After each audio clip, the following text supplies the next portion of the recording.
Hello बच्चों, जय हिंद, राधे राधे। तो जैसा कि अपन क्लास 12 की प्रश्नावलियां कर रहे हैं, उसमें मैंने आगे 6 प्रश्नावलियां हैं वो लास्ट क्लास में पूरी खत्म कर दी है।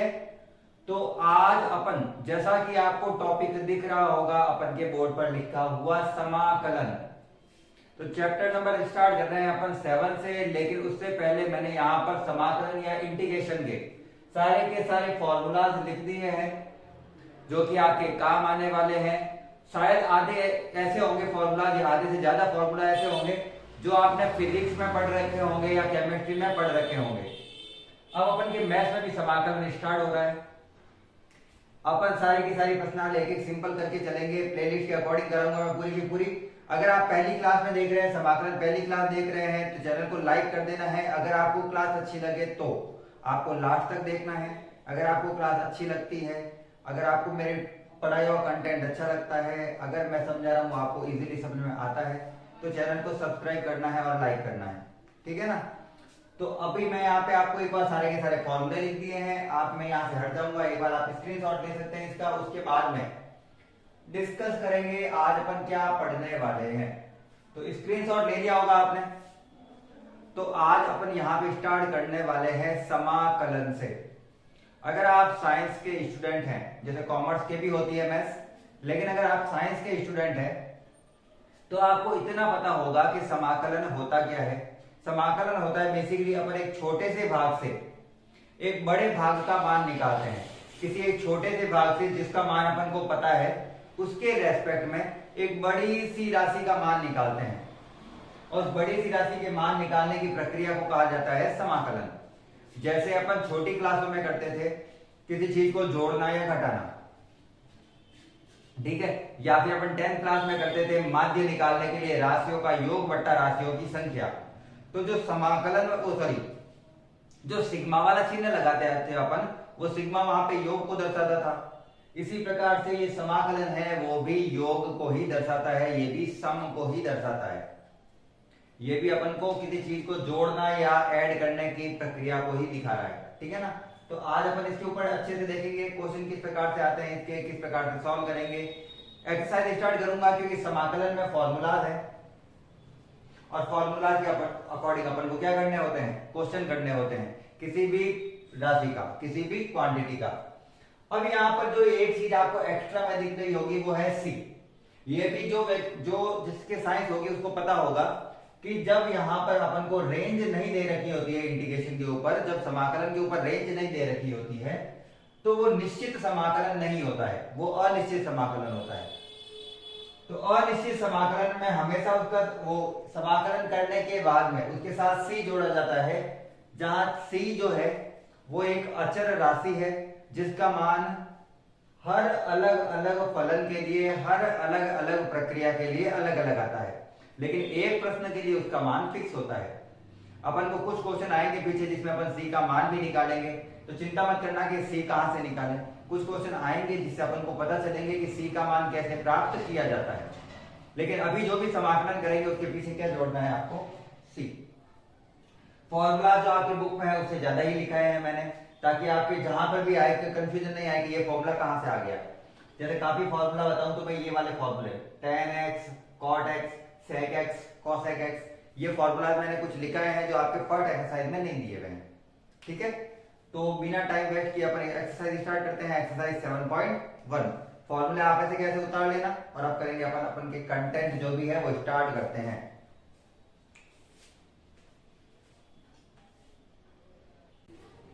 चलिए तो क्वेश्चन करते हैं स्टार्ट 7.1 से।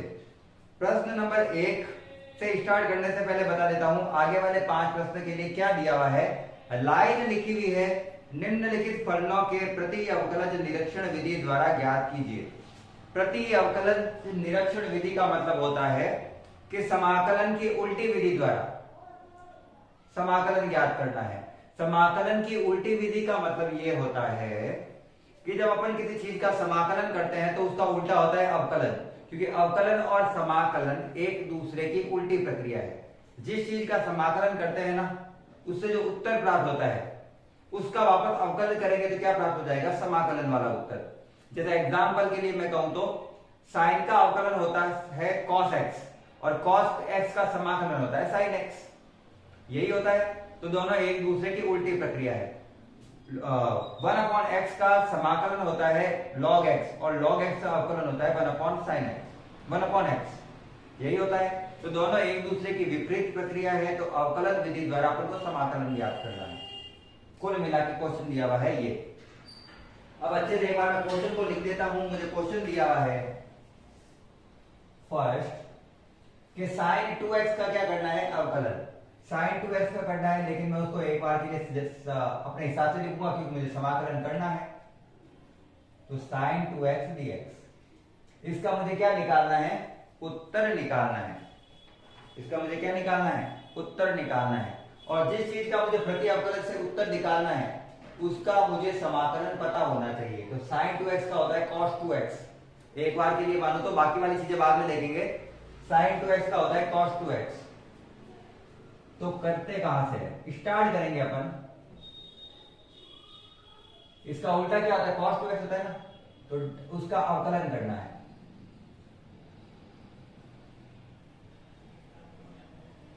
और cos 2x का अवकलन करते हैं तो मुझे पता है कि क्या आता है, माइनस का sin 2x और 2 आएगा गुणा में, माइनस का sin 2x और 2 आएगा गुणा में। और गुणा वाली चीज को मैं साथ में लिख सकता हूं, तो मैं इसको लिख सकता हूं माइनस का 2 sin 2x, 2 आगे ले लिया मैंने, क्या दिक्कत है उसमें, कोई दिक्कत नहीं। यहां पे sin 2x के साथ कोई भी 2 नहीं आ रहा है, आ रहा है क्या, तो ये माइनस का 2 या फिर वहां से ले लेते, चलो ये 2 इसके गुणा में वाली चीज और माइनस दोनों इधर ले लेते हैं, क्योंकि sin 2x के साथ यहाँ पे कुछ भी चीज नहीं आ रही है गुणा भाग में। तो माइनस भी इधर ले लिया मैंने और 1/2 भी आ गया, वो 2 गुणा वाला इधर आ गया भाग में, d/dx cos 2x आ गया sin 2x। कोई दिक्कत, चलिए अब मुझे करना है इसका इंटीग्रेशन। तो दोनों साइड लगाते हैं समाकलन का चिन्ह, दोनों और समाकलन लेने पर, दोनों और समाकलन लेने पर, तो दोनों और अगर मैं समाकलन ले लेता हूं तो जनरली मुझे इंटीग्रेशन का चिन्ह मिल जाएगा माइनस का 1/2 integration d/dx cos 2x integration, sorry dx तो लगा ही नहीं साथ में, ये चिन्ह है ध्यान रखना, ये इंटीग्रेशन और dx ये दोनों हमेशा साथ में आते हैं। ये तो इतना पता ही होगा, आप साइंस के स्टूडेंट है, चलो मोस्टली तो साइंस के स्टूडेंट होते हैं तो इसलिए साइंस के स्टूडेंट बोल रहा हूं, बाकी कॉमर्स वाले भी देख सकते हैं, वही चीज है ना। क्या ये वाली पूरी चीज यहाँ पे दिख गई है, मुझे दिख गई है, इसका उत्तर है यहाँ पे ये अवकलन का चिन्ह और ये समाकलन का चिन्ह। अवकलन का चिन्ह समाकलन के चिन्ह का विपरीत होता है, इसलिए वो एक दूसरे को हटा देते हैं, कैंसिल कर देते हैं, तो उत्तर आता है माइनस का 1/2 cos 2x बराबर integration of sin 2x dx। और integration of sin 2x dx की वैल्यू क्या आ गई, ये इसका ही तो मान चाहिए था अपन को, ये उत्तर आ गया इसका। तो मैं लिख सकता हूं इसका आंसर i बराबर माइनस का 1/2 cos 2x, और यही तो अपन का क्या है, आंसर है, यही तो इसका क्या है, आंसर है। तो अपन को इसका उल्टा मानना है अवकलन में, फिर चिन्ह जो भी आता है उसको अपन को सॉल्व करना ही पड़ेगा, ठीक है। उल्टा मान के उसका एक बार दोनों के साथ इंटीग्रेशन ले लो, इंटीग्रेशन लेने के बाद में उसको चिन्ह के वगैरह अगर देख लो, अवकलन के उल्टा समाकलन होता है, उन दोनों के चिन्ह हटा दो, हटाने के बाद में जो बचा वही तो उसका क्या है, आंसर है। इसी को कहा जाता है प्रति अवकलज विधि। वैसे जनरली बताऊं तो ये विधि है वो बहुत लंबी है और इस विधि का कोई अर्थ नहीं है अपन के जनरल लाइफ में, ठीक है ना। लेकिन आपको सिलेबस में दी हुई है इसलिए मैं करवा देता हूं, सारे क्वेश्चन अवकलज के इसके नहीं कराऊंगा मैं। जैसे फर्स्ट क्वेश्चन हो गया और सेकंड क्वेश्चन सेम है, तो सेकंड क्वेश्चन नहीं करवा रहा मैं, अब मैं क्वेश्चन करवा रहा हूं थर्ड। सेकंड सेम है, यहाँ पे sin 2x है, वैसे वहां पे cos 3x है, तो यहाँ पे मानना sin 3x और यहाँ पे आ जाएगा cos 3x और इंटू में 3 आएगा, वो आ जाएगा बट्टा में, वही चीजें हैं। तो क्वेश्चन नंबर थर्ड करते हैं।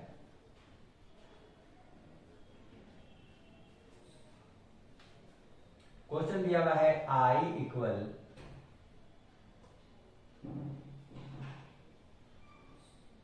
इंटीग्रेशन e की पावर 2x dx। इजी सा क्वेश्चन, सिंपल क्वेश्चन बिल्कुल, वैसे ही करना है, मानना है।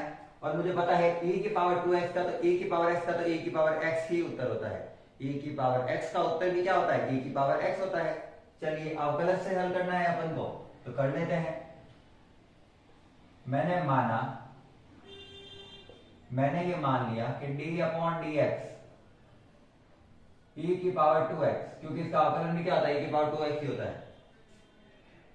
है e की पावर 2x, और दो जो उसके भाग ऊपर लिखा 2x, उसका वापस आएगा 2, उसका वापस क्या आएगा 2। वैसे इसके साथ में अपन को उत्तर में क्या लिखना है, c लिखना होता है, वो कांस्टेंट चीज है, वो आप ध्यान रखना है ना। हाँ चलो, e की पावर 2x का होता है e की पावर 2x इंटू 2। ये मैंने क्यों लिया, क्योंकि e की पावर 2x का भी e की पावर 2x ही होता है। यहां से गुणा वाली चीज आएगी भाग में, तो उत्तर आ जाए, तो मेरा इधर की साइड आ गया 1/2 d अपॉन dx e की पावर 2x, e की पावर 2x। मुझे इसका इंटीग्रेशन चाहिए, मुझे इसका समाकलन चाहिए, तो दोनों और क्या ले लेते हैं, समाकलन। दोनों और समाकलन लेने पर, ये अभी मैं हिंदी में लिखा रहा हूं, बाद में सीधा इंग्लिश में लिखाऊंगा, इंटीग्रेट बोथ साइड।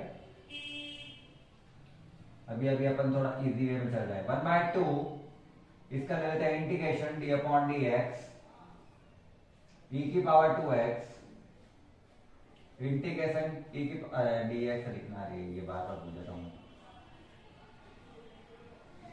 e की पावर 2x dx।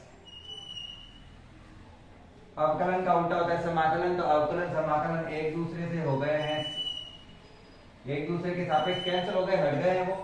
1/2 का 1/2 e की पावर 2x का e की पावर 2x बराबर इंटीग्रेशन ऑफ e की पावर 2x dx। क्या अपन को इसी का उत्तर चाहिए था, इसी का उत्तर ये आया है, तो मेरे पास i क्या आ गया, मेरे पास i का उत्तर क्या आ गया, इसका समाकलन क्या हो गया, ये वाला, तो उत्तर लिख दो 1/2 e की पावर 2x प्लस c। बस ये इसी प्रकार से आंसर है। अपन को करना अवकलन है, लेकिन उत्तर किसका निकालना है, समाकलन का निकालना है। इस विधि को ही कहा जाता है प्रति अवकलज विधि। उतारो यहाँ पे ये दोनों, छाप लो, स्क्रीनशॉट ले लो। चलो क्वेश्चन नंबर करते हैं 4। I equal integration of a की पावर x प्लस b का स्क्वायर dx। अब इसको कैसे सॉल्व करें, कैसे सॉल्व करें, तो वो तो क्या होगा, अगर मैं इसका मान लो समाकलन करता हूं, एक बार के लिए समाकलन करता हूं, वो मान लेता हूं। समाकलन में घात में एक जोड़ा जाता है, और वही घात का आती है नीचे। 2 मिनट के लिए रुकना, आवाज आ रही है, चलो छोड़ो, आ रही है।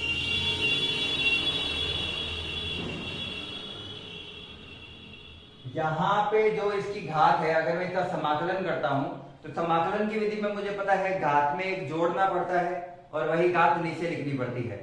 तो घात में जब एक जोड़ूंगा तो कितना आएगा, घात हो जाएगी इसकी 3। और मैंने कहा था समाकलन से जो उत्तर मिलता है वही तो उसका अवकलन होता है। तो अपन को जो ये फलन दिया हुआ है, इसी की घात में क्या मान लेना है, 3, और उसका अवकलन इस प्रकार से मानेंगे।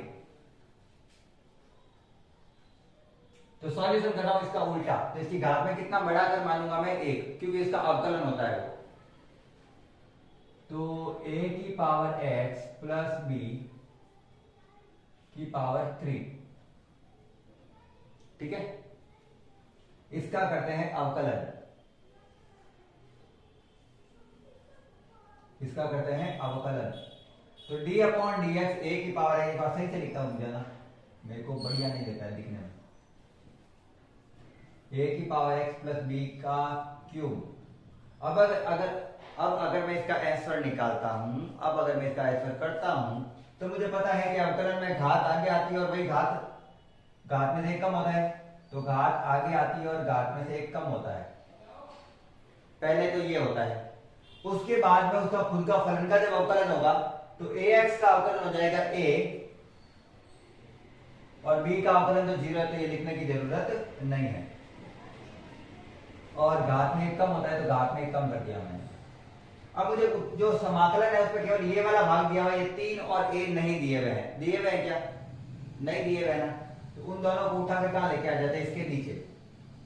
तो गुणा वाली चीजें क्या आ जाएगी भाग में, तो 1/3a d/dx a की पावर x प्लस b का क्यूब बराबर ax प्लस b का स्क्वायर। यही हो रहा है। और अब मुझे इसका पूरे का क्या चाहिए? समाकलन। तो मैं लिख दूंगा इंटीग्रेट बोथ साइड। अब मैं शॉर्ट में लिखूंगा, ध्यान रखना, इंटीग्रेट बोथ साइड, दोनों तरफ समाकलन करने पर। तो 1/3 तो कांस्टेंट है, इसको तो समाकलन में लिखने की जरूरत है नहीं। समाकलन में लिखा जाएगा ये चीज।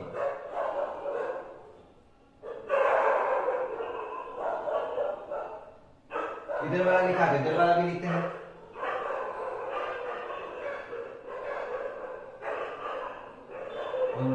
आवाज आ रही है। चलो हो गया। इसी का उत्तर चाहिए था ना अपन को इसी का उत्तर चाहिए था, और इसका उत्तर ये मिल गया है। अब मुझे पता है अवकलन का उल्टा क्या होता है? समाकलन। तो इन दोनों ने एक दूसरे को हटा दिया यहां से, तो 1/3a ax प्लस b की पावर 3। इस अवकलन वाले चिन्ह ने समाकलन वाले चिन्ह को हटा दिया है, क्योंकि दोनों एक दूसरे के प्रति अवकलन है, एक दूसरे के विपरीत है वो दोनों। तो यहां पर उत्तर मिला है मुझे यहां पर उत्तर मिला है ये। और मुझे इसका उत्तर चाहिए था जो ये है। तो मैं फाइनल में क्या लिखूंगा? वापस i इक्वल आ गया मेरे पास 1/3a, ये पूरा ax प्लस b की पावर 3। और चूंकि ये निश्चित समाकलन नहीं था, तो इसके लिए मैंने इसके साथ में क्या लिख दिया है? c। और ये हो गया अपन के चौथे क्वेश्चन का आंसर। तो जो दिया हुआ है उसका उल्टा करने पर क्या बनता है वो आपको पता हो अगर, तो आप आराम से उत्तर निकाल पाएंगे। सिंपल से क्वेश्चन है, कोई दिक्कत नहीं आने वाली है यहां पर। नेक्स्ट क्वेश्चन करता हूं मैं, और आज का वो शायद लास्ट क्वेश्चन रहेगा। क्वेश्चन है मेरे पास 5th। i equal sin 2x minus 4e की पावर 3x dx। और इस बार मुझे यहां पर a के फलन में कितने मान दिए हुए हैं? 2। तो क्या मैं दोनों को अलग अलग लिख सकता हूं? बिल्कुल लिख सकता हूं। तो वही कार्य स्टार्ट करते हैं। मैंने दोनों को अलग अलग लिख लिया। मैंने लिखा sin 2x dx। एक बार तो sin 2x के साथ dx लिख दिया, माइनस एक बार मैंने लिख दिया 4 का तो बाहर ही है, e की पावर 3x का। दोनों को अलग अलग लिख दिया है। और ये वाला क्वेश्चन और ये वाला क्वेश्चन मैं दोनों ही आगे कर चुका हूं। शायद मैं दोनों ही क्वेश्चन आगे कर चुका हूं। ऑलमोस्ट ऐसे क्वेश्चन आगे कर रखे अपने, फर्स्ट और थर्ड। फिर भी करा देता हूं। इसको अलग से हल करना है, उसको अलग से हल करना है। तो पहले मुझे ये बताओ कि sin 2x, sin का उल्टा क्या होता है? cos 2x होगा। एक बार के लिए तो cos 2x ही होगा। तो यहां से जब मैं स्टार्ट करता हूं, तो मैं मान लेता हूं कि d/dx जब मैं करता हूं cos 2x का, तो मुझे मिलता है माइनस का sin 2x, मिलता है मुझे sin 2x, और 2 का वापस मिलता है मुझे मल्टीप्लाई में 2। 2x का वापस अवकलन क्या होगा? 2। चलिए हो गया। अब मुझे तो किसका उत्तर निकालना है? sin 2x का केवल। लेकिन यहां पर इसके साथ जो चीजें आ रही है उसको हटाना पड़ेगा, तो दोनों को इधर उधर कर देते हैं। तो माइनस का चिन्ह भी इधर लेते हैं, और 2 वहां पे गुणा में वो भी आ गया भाग में।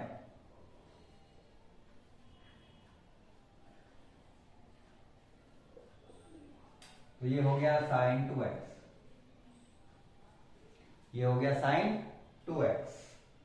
दोनों तरफ अब समाकलन ले लेते हैं। अब मैं लिखने की जरूरत नहीं, इतना आपको पता चल ही गया होगा। दोनों तरफ समाकलन के चिन्ह ले लेते हैं। समाकलन के चिन्ह लेने पर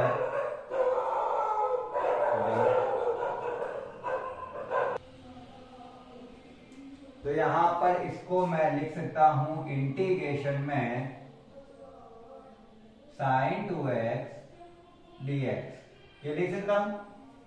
तो क्या मुझे sin 2x dx का मुझे इंटीग्रेशन मिल गया है, मिल गया है। अवकलन से समाकलन का चिन्ह हटा देता हूं, तो मुझे उत्तर मिला है 1/2 cos 2x, और ये मैंने आगे कर रखा है वैसे तो, ठीक है ना।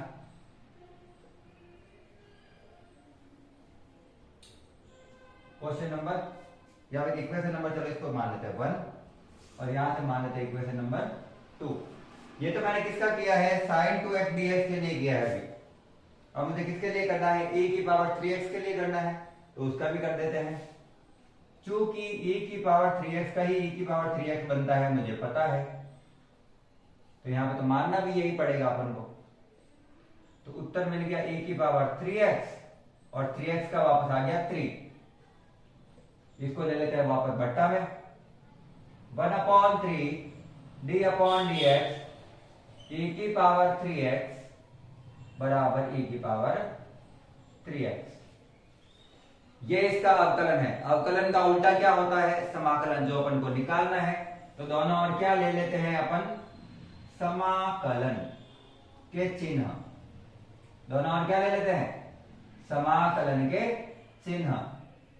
तो समाकलन के चिन्ह लेने का मतलब होता है समाकलन करना है उनका समाकलन करना है। समाकलन अवकलन की उल्टी प्रक्रिया, तो समाकलन ने अवकलन को हटा दिया अपनी जगह से। उत्तर आ रहा है मेरे पास 1/2 e की पावर 3x। अभी भी कुछ बच्चे जो ये सोच रहे हैं ये dx कहां पे गया, या फिर ये d/dx कहां पे गया। ये dx जो समाकलन के साथ आया वो समाकलन का चिन्ह है, और d/dx अवकलन का चिन्ह है। तो समाकलन के चिन्हों ने अवकलन के चिन्हों को कर दिया है कैंसल आउट, ठीक है। इस चिन्ह को हटा दिया, ये समाकलन का है और ये अवकलन का है, कैंसिल हो गए।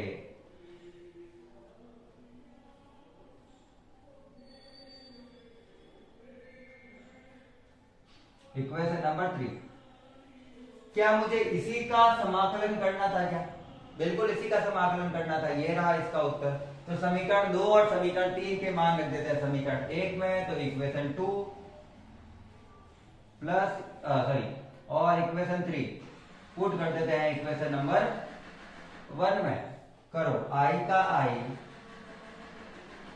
sin 2x dx का है ये रहा, माइनस का 1/2 cos 2x प्लस माइनस के 4 का माइनस का 4,